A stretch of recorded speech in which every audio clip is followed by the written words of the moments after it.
Hi everyone, this is Joe here to tell you about a database called the Music Magazine Archive, which is accessible through Rutgers University databases.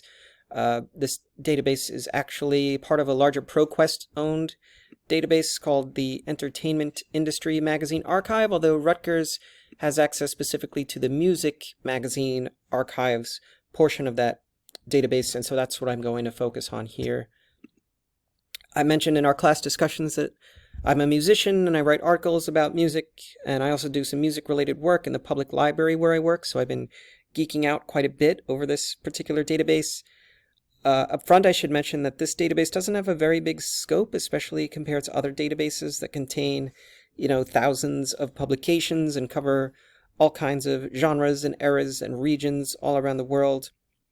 The Music Magazine Archive actually only has access to 22 publications, most of which focus on a specific musical genre, punk, folk, jazz, etc. Most of the publications began publishing in the US in the 20th century, and the dates covered go from 1946 to 2016. There's a Look Up Publications feature right here where we can quickly look at what they have. So the titles down here: Broadside, Cream, Hootenanny, Maximum Rock and Roll. Again, this is kind of a niche database, so casual music fans may not be familiar with a lot of these titles. There's no Rolling Stone, for instance. But for people like me, whose research often falls within this very narrow scope, there's plenty of material here that is very useful.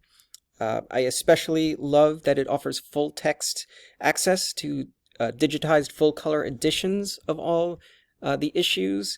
So, while some publications like Cream and Maximum Rock and Roll still have websites with archives, those archives are generally these modernized HTML versions of the original text, whereas this, you can actually see what the original publication looked like with all the artwork and illustrations and layouts that were originally there, and we'll get to that in a second. So let's say I'm doing some research on famous controversies in pop and rock music, and I'm thinking I want to read everything that the writer Lester Bangs wrote for Cream magazine about Lou Reed's controversial album Metal Machine Music.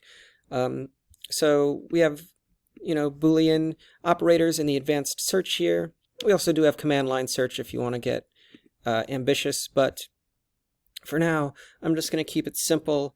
And I can go to the author field here, and I would type in Lester Bangs, but let's go to this Look Up Authors menu here, so I can, potentially avoid any gremlins. And if I enter Lester Bangs' name, I see, in fact, there is the regular capitalized version, and there's also one with the non-capitalized last name. So just to be safe, let's select both, and we can go back to Look Up Publications and enter Cream magazine. Oh, and then go back to the and portion of my Boolean search and put Metal Machine Music in quotes. And let's, we can also narrow by document type, for instance, interview, review, etc., or document feature, but I'm going to just see what pops up when we just do this basic search. And we get 5 results of Lou Reed's Metal Machine Music being written about by Lester Bangs in Cream magazine. And if I go to a full text PDF here, again, as we can see, we have the original layout, which is very cool. We have 3 side-by-side reviews of Metal Machine Music of varying opinion, and Lester Bangs' review is down here on all the way on the right. Because this is a ProQuest database, we do also have features like save as PDF and cite and email and things that are very, very handy. And there's also the ability to limit by publication date or title, document type, as we mentioned, author.